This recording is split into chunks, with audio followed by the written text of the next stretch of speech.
What's up, everyone? Welcome back to another review. And this time we're taking a look at Pet Sematary Bloodline, directed by Lindsay Anderson Beer, co-written by Beer and Jeff Bueller.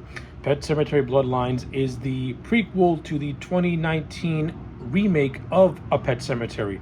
Of course, the Pet Sematary name is based on the novel that was made famous by Stephen King.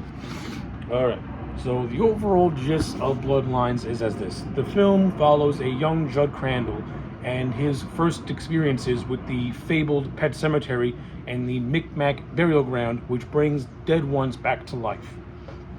So yeah, well, that's the overall gist of this movie. Let's talk about it.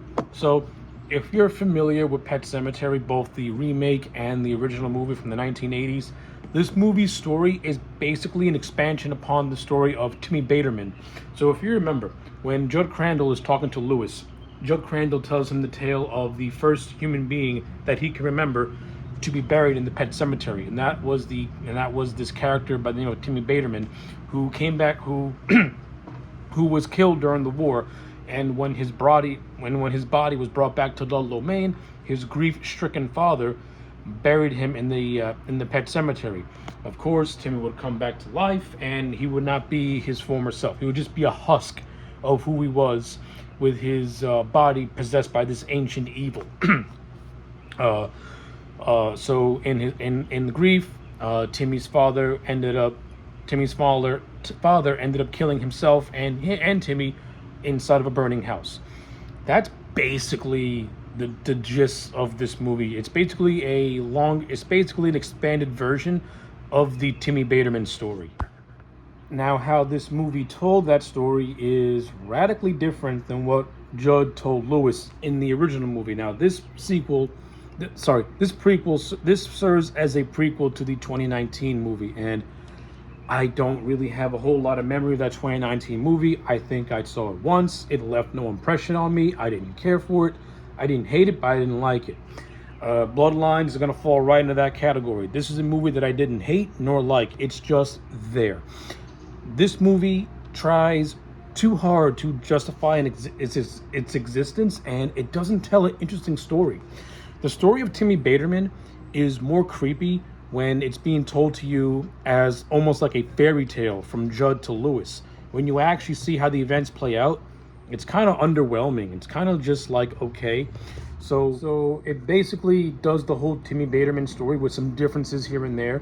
And it also tells the story of a young Judd Crandall and the relationship that he had with his girlfriend Norma, who eventually becomes his wife, and the stuff with his parents, how he's trying to leave the town of Ludlow to, live his life, so to speak. Like, the town of Ludlow is presented as this place that is like prison in a way, where once you get out of it, it's like you can finally be free with yourself.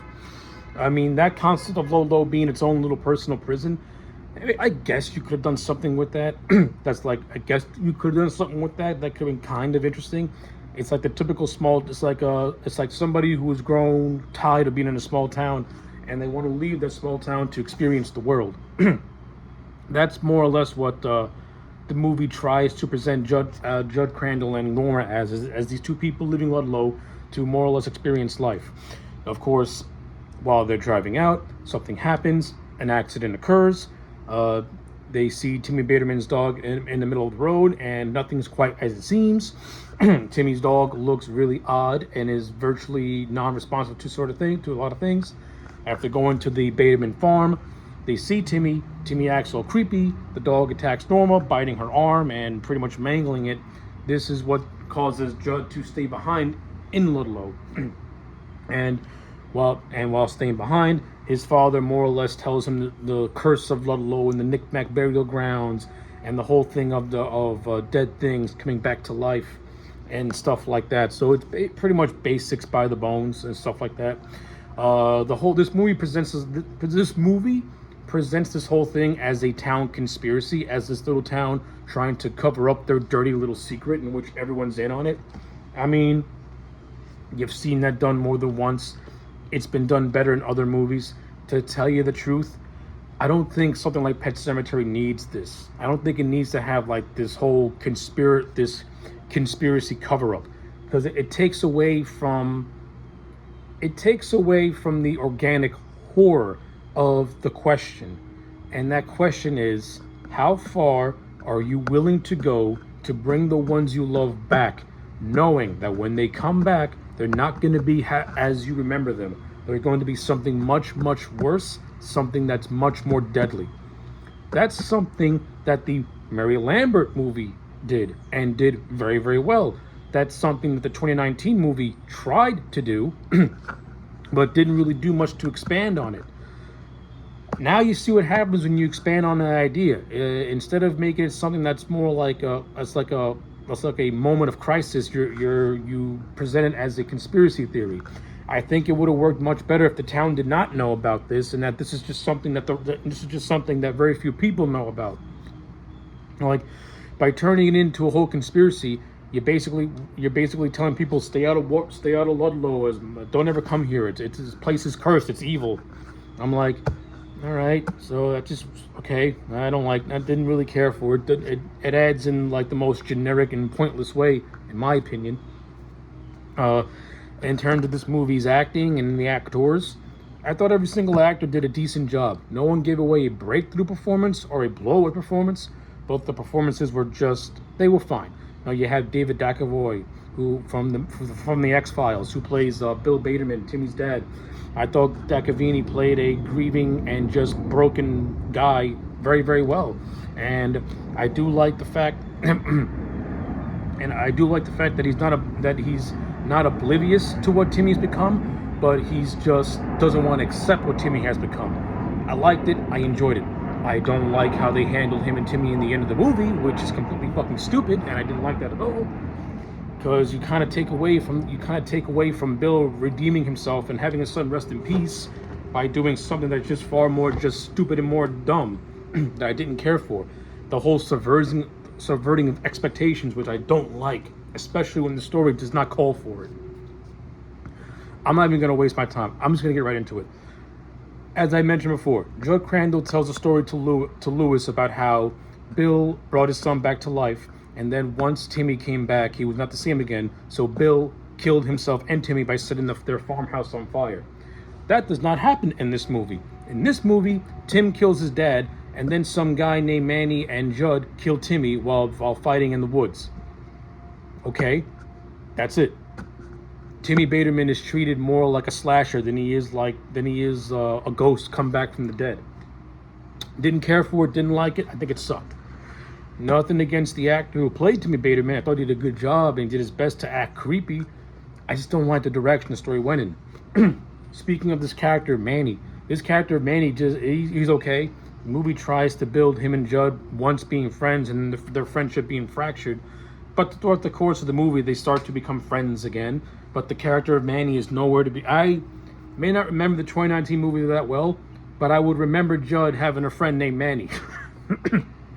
So Manny is nowhere to be found. So Manny kind of lives, and that's about it. So okay, whatever. Manny also has a sister who gets killed by Timmy. Whatever.